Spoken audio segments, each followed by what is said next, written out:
We're going to have a conversation today with Las Cafeteras, and it's a pleasure for me to share the space with them and have a little shop talk about our music and what they're up to. So first, let's start things off by getting a little profile on Las Cafeteras, and let's watch this video that's going to give us a little bit of an idea of what they do.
A story to tell.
Wonderful. What a great song, El Chuchumbe.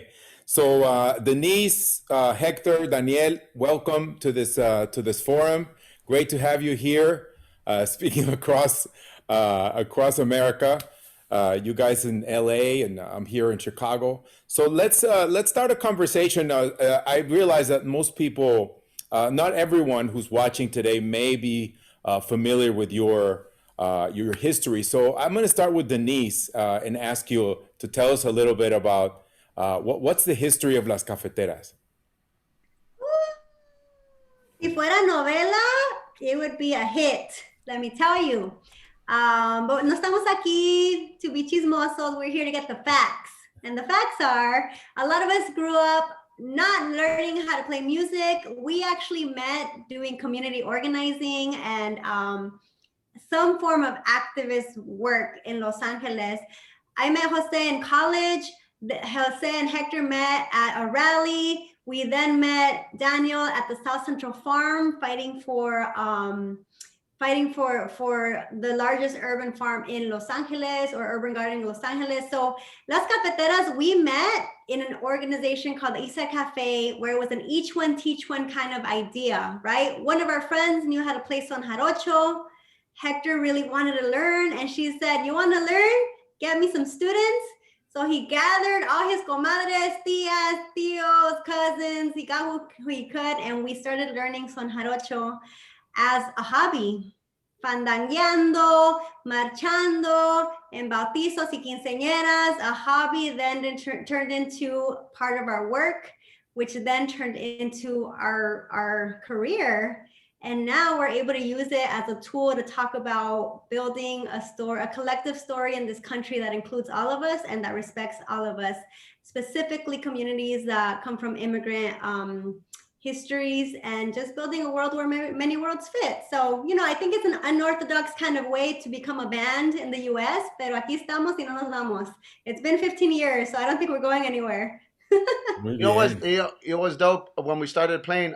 We had a teacher, Angela Flores, and we were begging her to teach us how to play son jarocho, this music that fascinated us and we loved it. And like I never heard it growing up. I didn't hear jarocho until I was 21 years old. And I remember asking her, I go, Angela, I want you to teach. And she's like, I don't even speak Spanish. I only know because my older brother. And she was the only one in East L.A. who knew. And and then finally after 6 months of begging her, she's like, all right, I'll teach you on two conditions. One, you never tell me no. And I said, oh, that's easy. She's like, no. If I'm gonna teach you, you have to sing, you have to dance, and you have to play instruments. And I told her, well, I don't sing. And she said, hey, if I'm gonna teach you, you have to sing, dance, and play.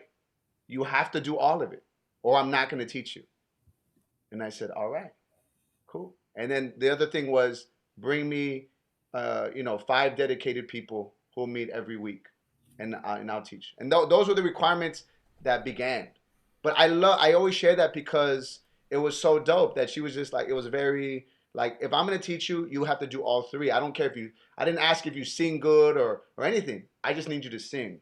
And I feel like for us as cafeteras, that's really been part of our ethos. It's like, yo, as we grow across the country, we really empower other people to like be artists, be singers, be dancers, be creatives, because a lot of us were not told that you could be that growing up. So, I share that along with Denise's story because Denise is right on. Like Denise gave like the PBS version. It was like, yeah, that's it right there. But it really came from an ethos of like someone be like, I need you to do everything. So it's dope. Very good, thank you, Daniel. Let me ask you. Sometimes the beginnings of a band. You said you started at the fandangueando and playing.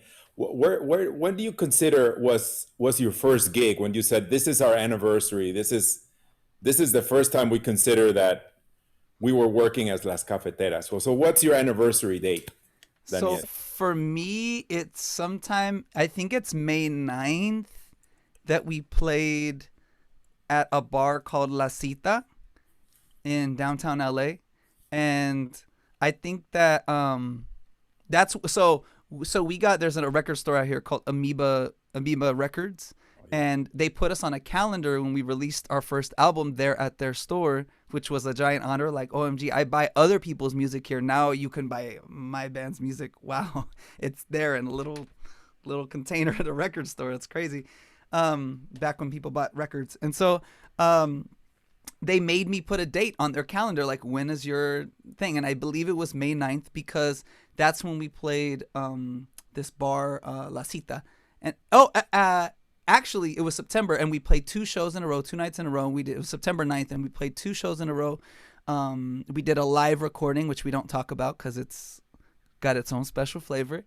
And that was it. And the reason it's kind of like this debated thing is because for a long time, we weren't even clear that we were a band. I was like, we're a band. And Hector was like, no, we're a collective. Somebody else would be like, we're just students. We're friends playing. And so there was this kind of time where it's like, well, if they're going to put a name on a flyer, I guess we should probably not suck, right? We should probably like at least know what chords we're playing. So you recorded an album before you had your first gig? No, well, it was sort of like we had played a bunch of like community shows, quinceañeras, the Friends Art Show, Community Center, protests. But I feel like that was the first time it felt like an official show, like okay, a name on a flyer at a bar. And then I was like, well, it's like Mexicans there. Like, we're not real, like, we're kind of playing chafa, like, style of son jarocho. So I was like, they're just going to laugh at us and throw things at us. And well, like, you know what? So the sound engineer for the bar, his name is Eugene. He's like, hey, all these instruments are really crazy. You have a marimbol, a quijada, a jarana. You're playing in a bar. It's like, can I record you? Can I record the night? I'm the engineer, so you don't have to do anything. I'm just gonna record it. And he did. And it's a wild recording. And then he's like, I would like to put it out. And so for us, we were organizers at the time. We came out of this space called the East Side Cafe, and we said, well, why don't we record it, make it a thing, and when we sell it, that'll help us pay rent for our community center. And so it's called Live at Mucho Wednesdays because that was the name of the night. We don't promote it. We don't talk about it because, man, Don't tell the people what it's called. it's wild. But the energy. Do not Google. Do the not energy Google this album. was just wild. And it kind of started us, for us, it took a long time for us to like even say we want to play in a bar because we didn't think this was bar music, right? This was like traditional music from the campo, and this is not where it's supposed to be played. But for us, it's like, yo, we should actually take the music to where it's not. Why don't we take the music to where it don't exist? And that includes bars. And since then, we've taken it to prisons, universities, barrios, ranchos, campos. We've taken the music everywhere. But it really did start with that conversation is, you know what? The music came to us, and we never heard it before. Why don't we take it to other places where people have never heard it before? And on that same tip, yeah. On that same tip, like for us, if you listen to our version of La Bamba, one of the choruses, it says, "Yo no creo en fronteras, yo cruzaré," and we I think use music as a way to imagine what the world could be like, to put out their visions of what we hope to see, what we believe. But I think even in that imagining a world without borders, we also started realizing that we have our own borders, we have our own limitations, and this band has demanded us to let go slowly of our limitations and our own walls and our own limits of what's possible. So you can do this, you cannot do that. Well, you're Chicanos, but you can't play traditional. You're not from Veracruz, but how are you playing this music from over there and you're not from there? And we had to ask ourselves, well, how do we do it in a good way to borrow somebody else's music, which is from Mexico. We're from Mexico, but our families aren't from Veracruz, from that region. So how do we honor it?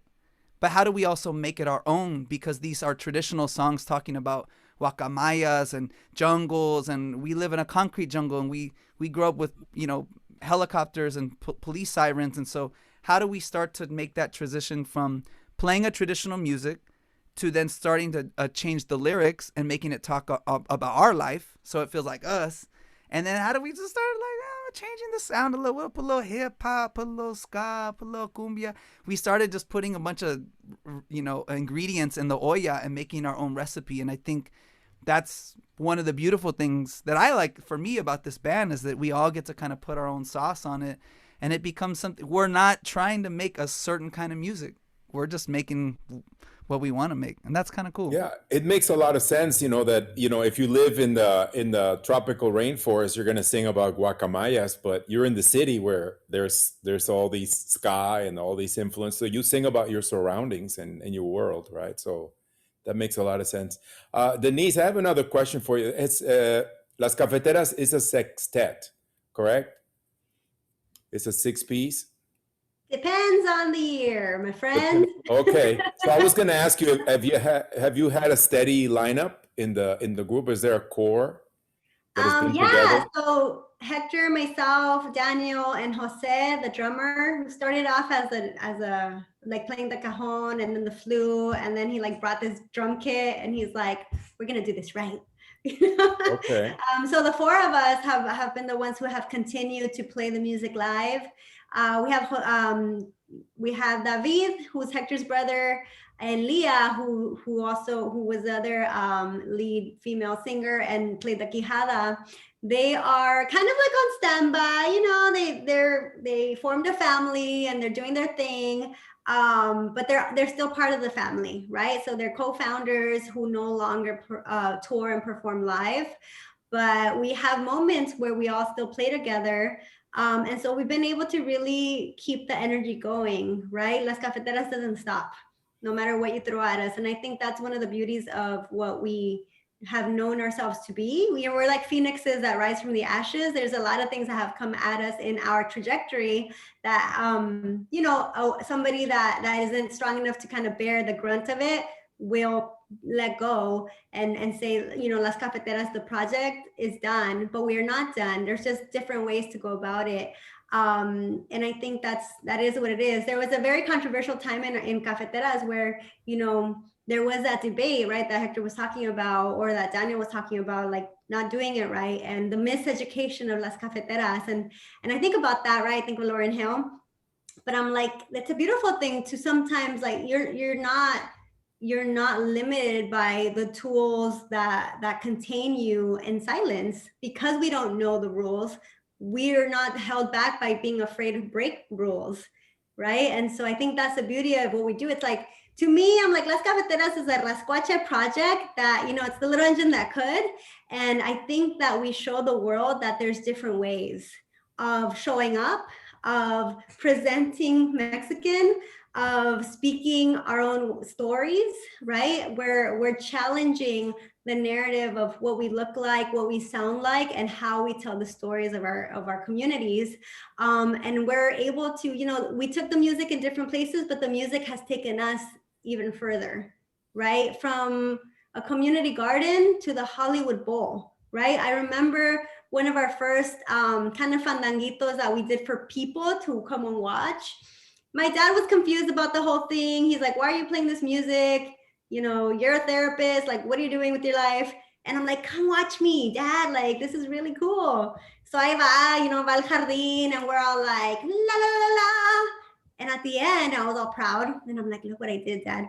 He's all like serious, super like bigote mexicano, right? All serious. That makes a lot of sense. And your, you know, lately I've been thinking about how our music, it really is an engine for identity development, you know. And as we teach children and we go to schools, they're all going through the same thing we have gone through, straddling two worlds, you know, in school, back at home, and trying to bring those worlds together. And I think when groups like yours that bring those two worlds together, do it in a way that even a group from Mexico couldn't do it. You know, you're bringing those two worlds for them. I wanted to ask you about back to the history of the group, and you guys have been together for more than 15 years already. And is it like a family? Is it like a marriage? How would you describe your dynamic with your? Yeah, it's definitely Come like, here, Juan. yeah, I'm gonna I think flip. Hector's I got a. Before I answer that question, Juan, just Yes. to not leave the identity. One is, you've been in a band for many years. Yeah. What's the secret to staying together? One. And then two, how do you identify? How would you, so if someone says, hey, how do you identify, Juan? What would you say?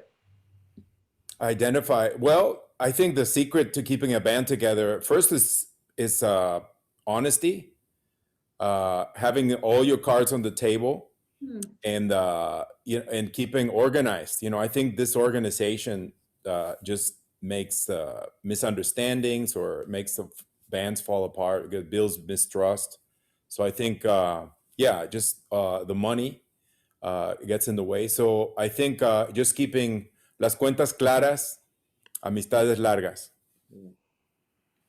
And then two, as someone who's been playing Mexican music for years, Sones De México, out of Chicago. Yeah. Oh, we've had a lot of interesting conversations about our own interaction with Mexican music, and we really, we didn't want to be a museum of just for the preservation of Mexican music in Chicago, like a little island.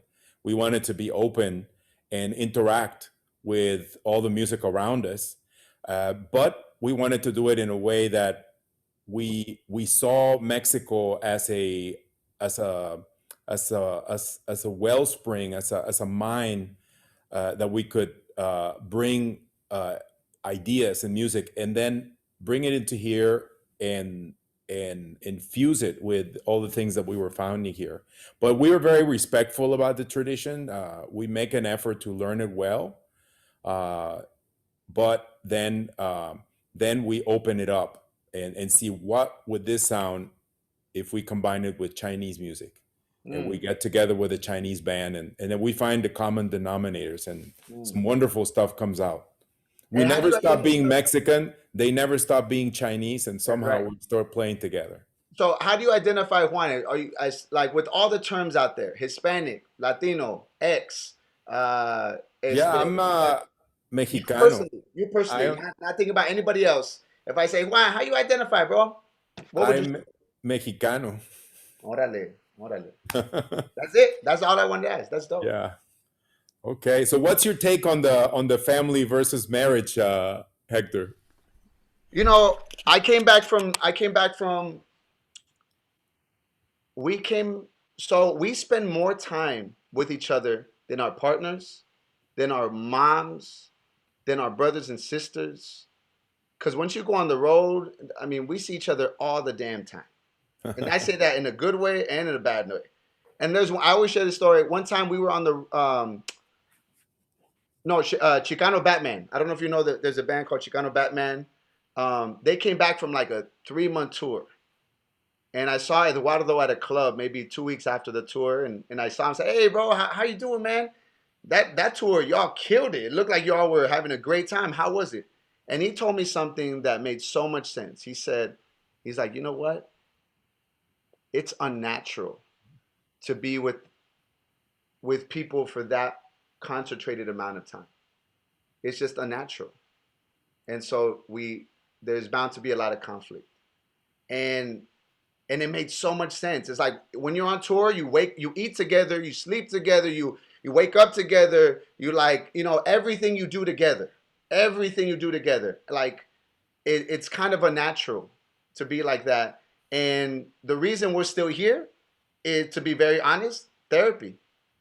You Yeah. know, we have a group therapist. We have a band therapist that we've been meeting up with for about 5 years now, and it's been. I think that's the reason we're still here now, because bands have ups and downs, and personal, organizational, money, but a lot of it is very personal, and I'm very grateful that I'm with a group of people that were committed to have those kind of conversations, to grow as individuals, to grow as a group, and there is no group if we're not good individually. And so it's been beautiful to grow like that, and there's still much more to grow from. Like there's That's still a lot wonderful. more to come. That's inspirational. Thank you, Hector. Daniel, I want to get to you. You're sitting in the studio. I'm going to make a little shift here so we can move along to other topics. Sure. You seem to be sitting in a studio there. Before when we were sound checking, I noticed you had an instrument there. So why don't you tell us a little bit about the instruments that Las Cafeteras Yeah. Um, work with? well, well, this is an ukulele, Okay. which I think a lot of people are familiar with.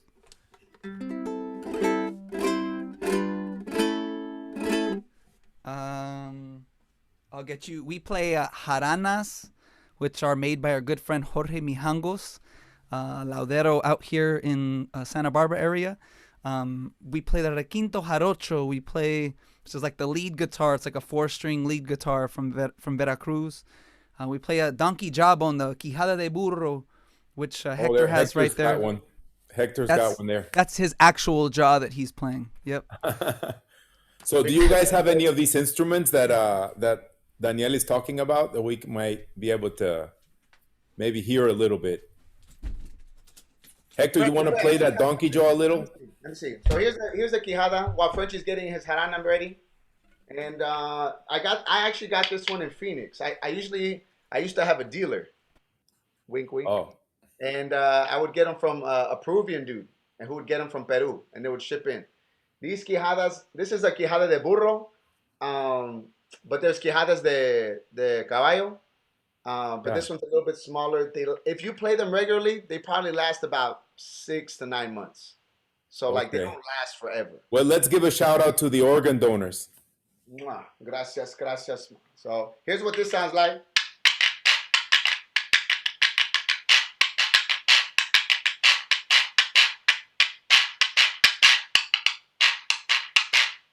I love it. There's like 4 sounds in one right here, baby. I love All this. right. Man. Thank you so much.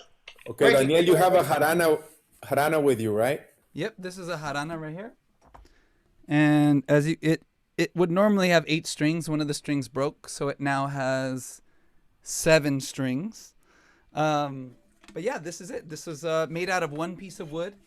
They carve it out, which is just like rocks were carved by the Mayans and the indigenous peoples of that area. They were good at carving, so they saw these Baroque guitars coming over on ships from Spain, and they made them with their materials in their way. And yeah, here's kind of some of how it sounds.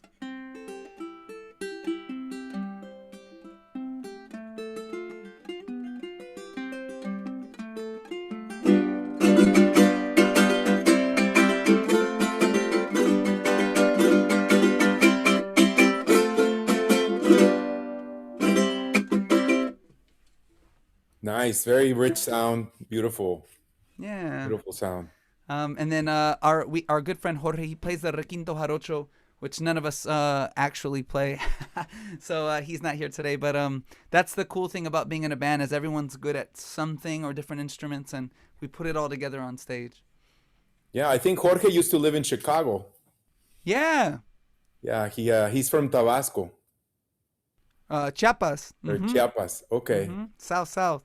okay, wonderful.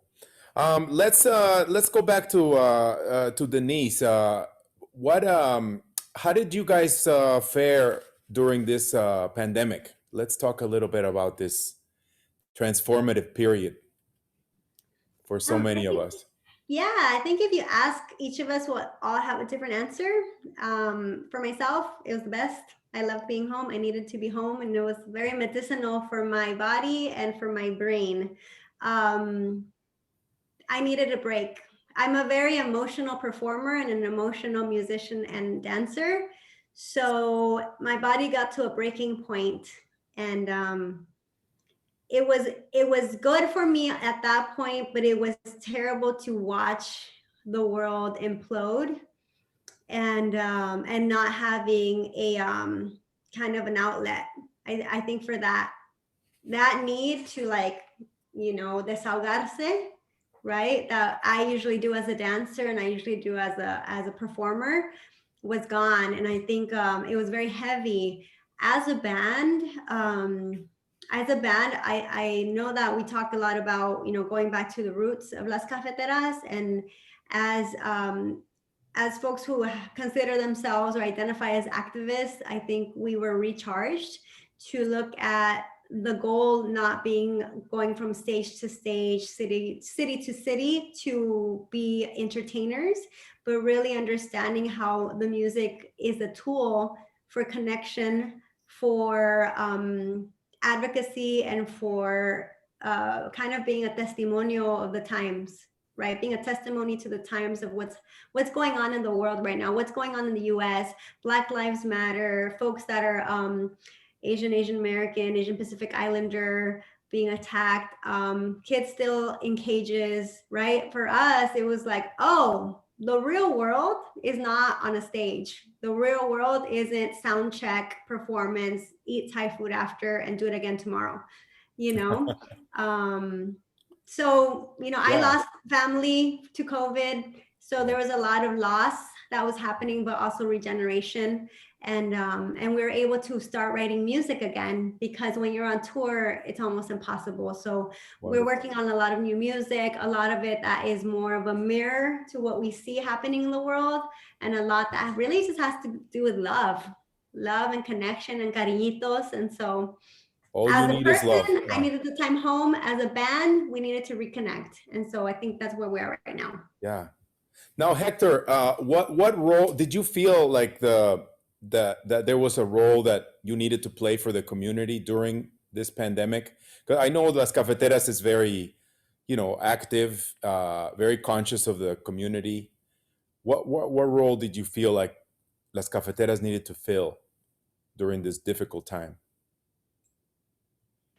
I was impacted, just like everyone else, but I feel like I came up as an organizer. I've been a community organizer since I was 17 years old. And so, I was an organizer for 10 years before being with Cafeteras.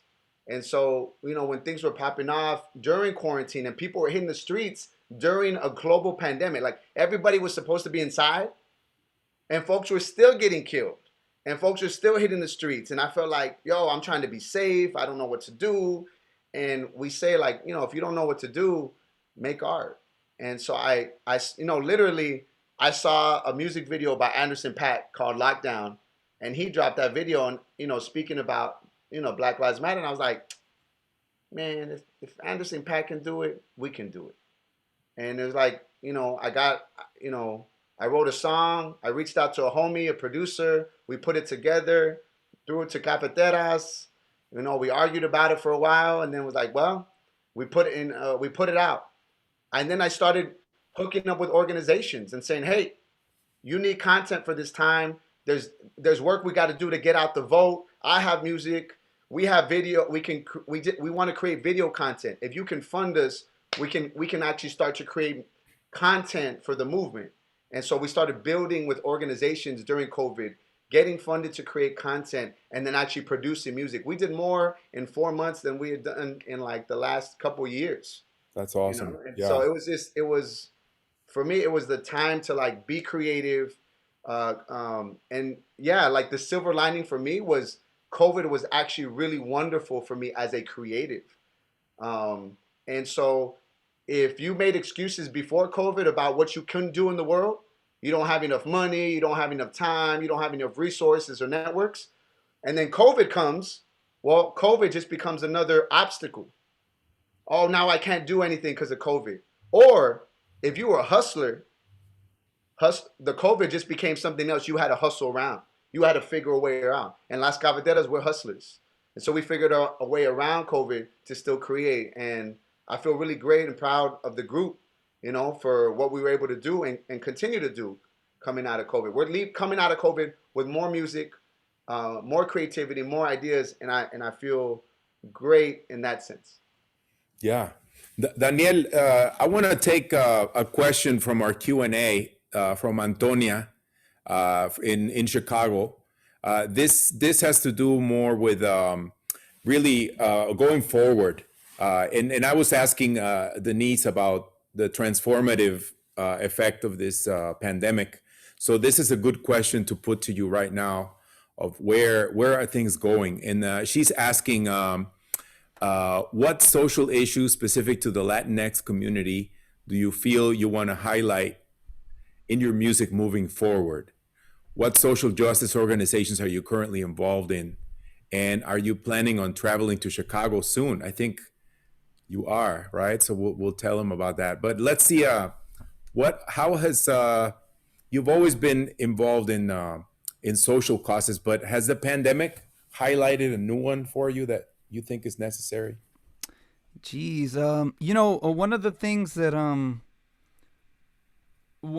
I've been doing during quarantine has been learning my tribe's language, the Mohawk language, and which our people are out from the eastern woodlands out near my community is out near Montreal, Canada, and it's something I didn't grow up with. And the more I talk to other people who have indigenous roots in this continent, Latinx people, Hispanics, and people of various whatever label you have, the more I realize, there's a lot of people who their parents, their grandparents, their great-grandparents spoke their language, or maybe they heard it growing up, and different things happen. They went to school, they were shunned or forced to not speak their language. They were moved off their land, or they had to leave home to put food on the table. And so one of the things I think is a big deal is cultivating and uplifting those languages, even in the city. For example, Los Angeles has the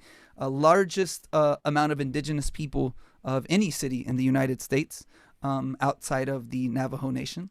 There's a lot of Navajos and Danaes out there. And so for me, I think that's like a really cool thing, because music, it paints pictures with words and sounds. And so I think, like, for me, that's something I'm trying to do more and more, is incorporate my tribe's language and also uplift the languages of other people that they have in their back pocket. Maybe they grew up hearing Zapoteco. Maybe they still speak it at home, but maybe they never knew how to put that in their public-facing part of themselves.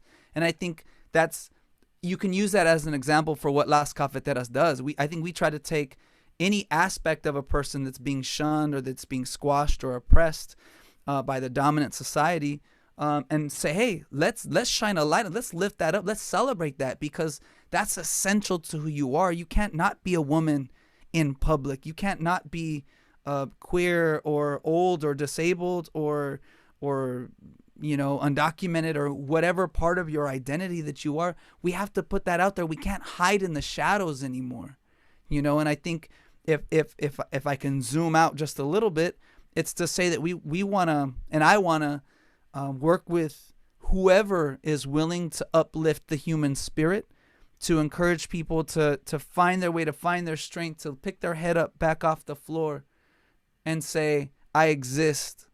I'm here. I deserve to be here.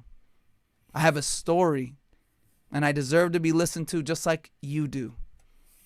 I have a question from an anonymous attendee. It has all of these things that you're describing. Is this going? Is there a creative outlet for this? Will there be any songs in the future regarding COVID's impact on Latino community? We wrote a COVID song, but then some rapper in the Dominican Republic already did it. And I'm like, man, he beat us to the punch. But yeah, we actually have a bunch of stuff we're writing right now about the times, about how we felt in COVID. Like Denise said, love, anger, and movement, all the above. I grew up with Rage Against the Machine, and I love them fools. And I always say, the one thing Rage never did was write a love song. They're too busy raging. And so we want to do it all. And we have a video that we did, and it's still relevant. We have a video we did called Georgia, On My Mind. We did a cover. We'd love to show it because we did that for the runoff elections. But Georgia just passed, I don't know how many Democratic voting bills just recently. And so we feel like we did that song about what was going on in the South. We took Afro-Colombian rhythms that people also, would create like cumbia beats, and then mixed it with trap elements from Atlanta, Georgia. And we did a remix of Georgia on My Mind. I love to show that as an example of the work that we're doing to respond to the times. Why don't we watch that? Órale.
Georgia.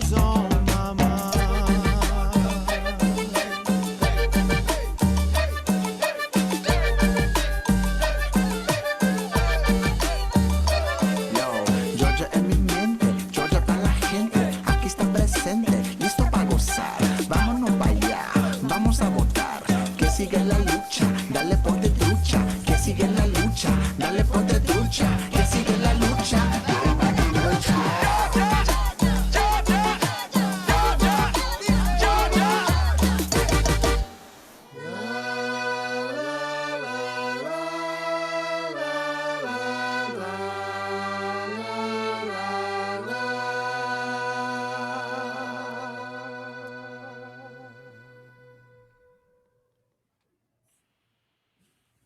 Wonderful.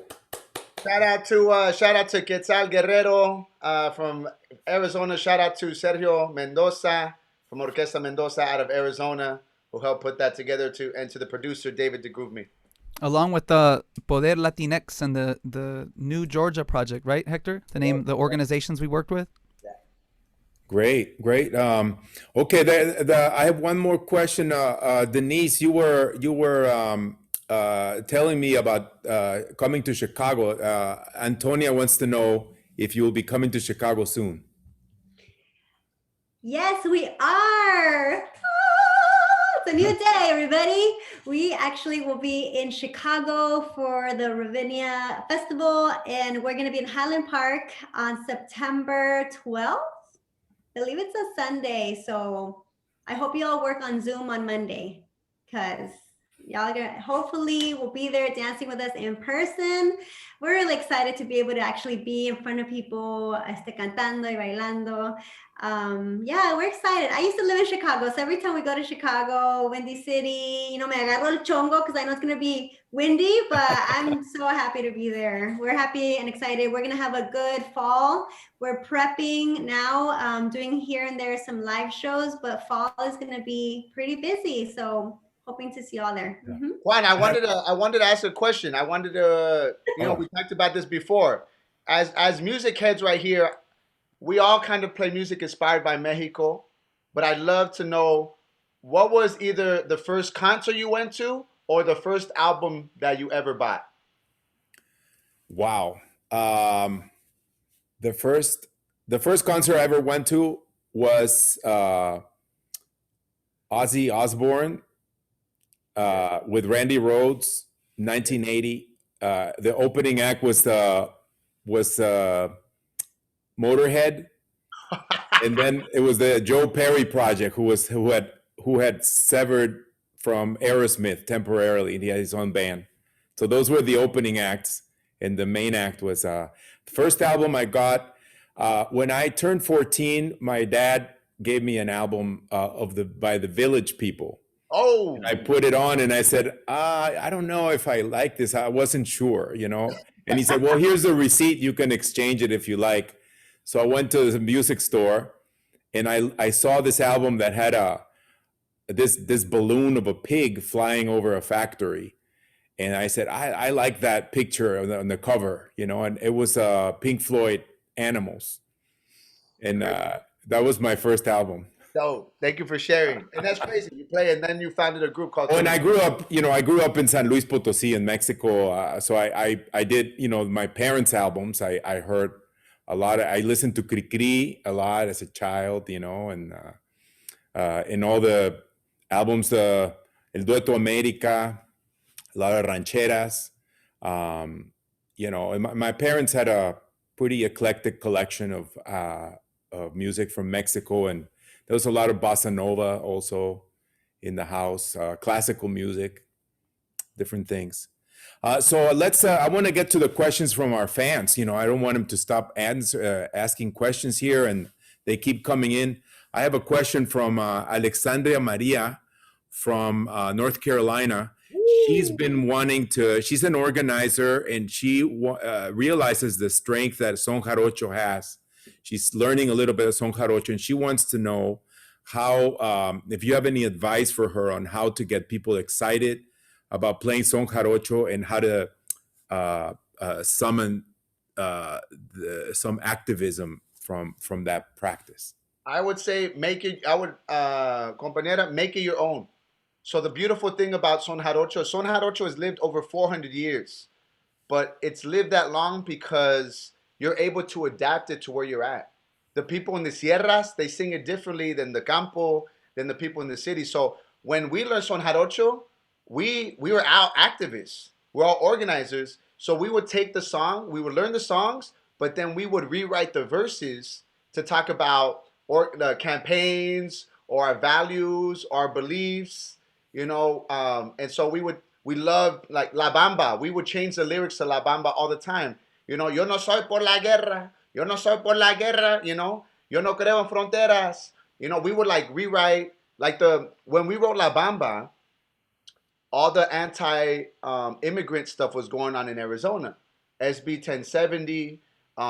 You had Joe Arpaio, who was this horrible officer who was rounding up people and racially profiling. So I wrote a verse, and it's on our album, and it's like, Ya no llores llorona, ya no llores llorona, yo lucharé como la gente en Arizona, like, so I wrote specific lines for that. Frenchie wrote about his neighborhood. If you hear his line, he's talking about San Gabriel Valley.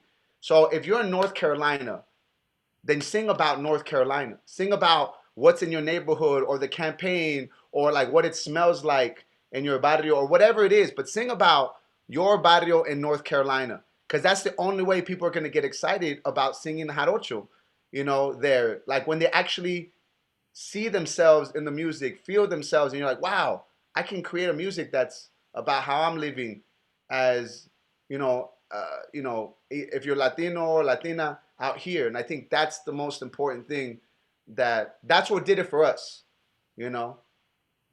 Great. We have people here. Amanda from Grand Rapids, Michigan. She hopes that you come by there soon.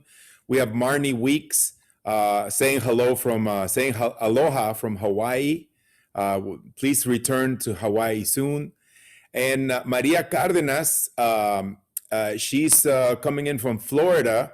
She's lives in a farm worker community in Southwest Florida, and wants some advice for a low-income community with little access to music and dance opportunities. She's from Immokalee, Florida. Yes, that's where the coalition and Immokalee workers are. What would you say, Frenchie? Little to no access to music. What would you say to somebody on that? I mean, I would say. It's all you, D Nice. Take it. We are a product of low-income communities. We are a product of not having access to a proper education in music and dance. I learned how to dance ballet folklorico in high school, and the only reason I signed up was because I didn't want to go to PE. Right. And now I'm in a professional dancing group, and it's been 25 years I've been dancing. We only learned how to play son jarocho because it was a free class in an organization or a community organization that we helped build. And so if you don't see it, build it, right, with what you have. And I think that the biggest misconception is that you have to be perfect and you have to know all the things. Right, start with one dance. I've been dancing El Son de la Negra since I was 15, and I'm gonna be 40 this year. But it's the song that everybody wants to see with the mariachi, right? So I think you start with one song, you start with one strum, you watch, and now we have YouTube. You can learn on YouTube.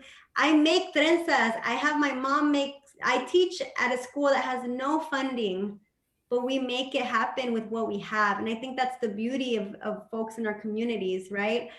You find that one person that knows something and is willing to teach it, and then you make it your own. Wonderful. Daniel, any ideas? There might be some grant. I would say I know we could probably ask Gloria. So Maria, if you want to write us, just hello@lascafeteras.com. There are organizations that donate instruments to to low-income communities, to people who want to start programs. So those things exist.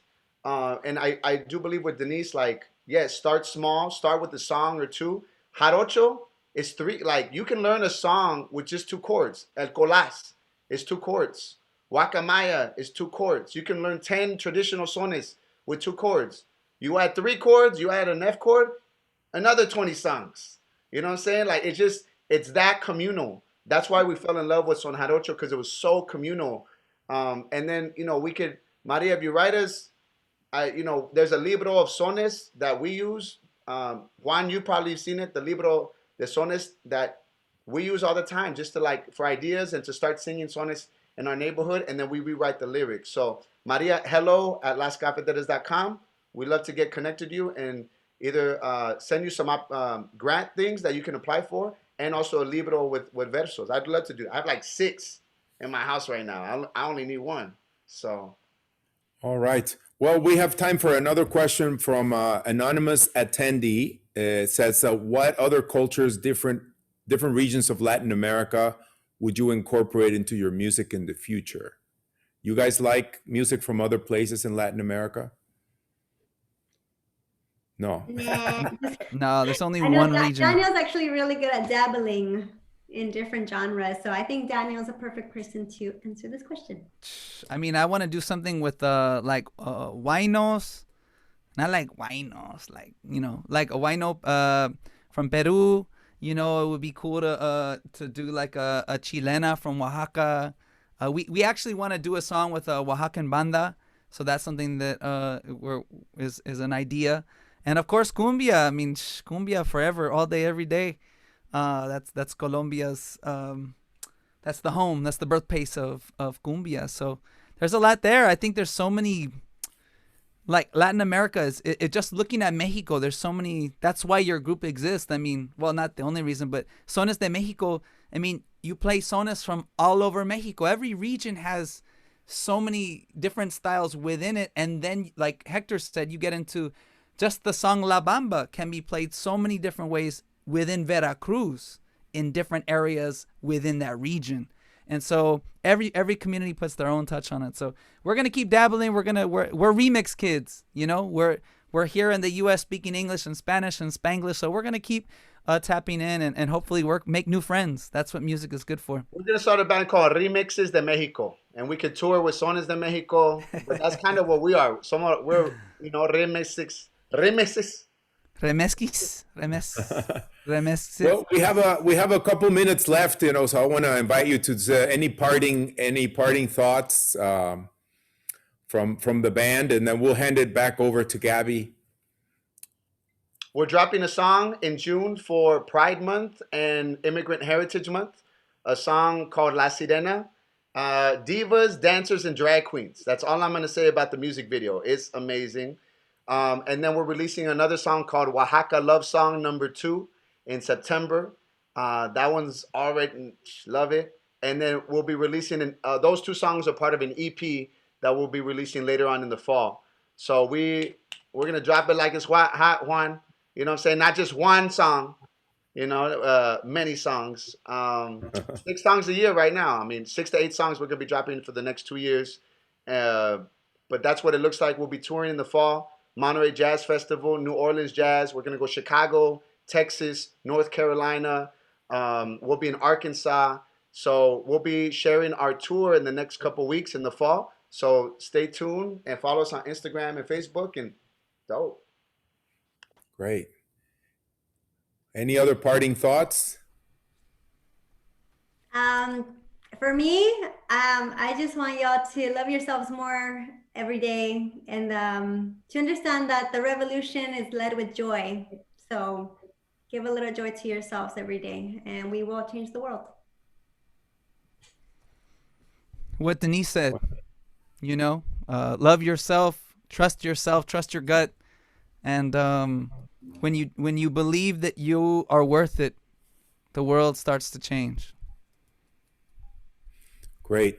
Well, thank you, everybody. We didn't have time to get to all the questions, but thank you, Elaine and Gerardo Lea, Camila Laffo from Milwaukee, John Bouchard from Cambridge, Massachusetts, Yolanda Spears, Susana Lechuga from Cleveland, Ohio, Connor Quinn, Sarah Firestein, Camila Laffo. Thank you, everybody. Camila wants you to go to Cancun Jazz Festival. Nice. I'm down, Camila. I'm going to go buy myself a bikini to manifest it. Okay, let's hand it over to Gabby. And thank you, everybody. Thank you so much for sharing your story and your energy and your optimism about where we're all heading. Ozzy Osbourne, yeah. All right, Juan. Thank you guys so much. I mean, what a great hour. We know we could like go on and on and on. And thank you for your generosity and for sharing that spirit of community, fun, education, love for music. You touched on it all. And we are so glad that we were able to spend this time with you. Thank you. Hope to be able to present you live at some point in New York City. Thank you, everybody who joined us and attended.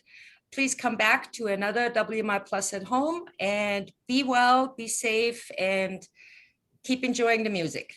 Goodbye. Gracias. Adiós. Take care.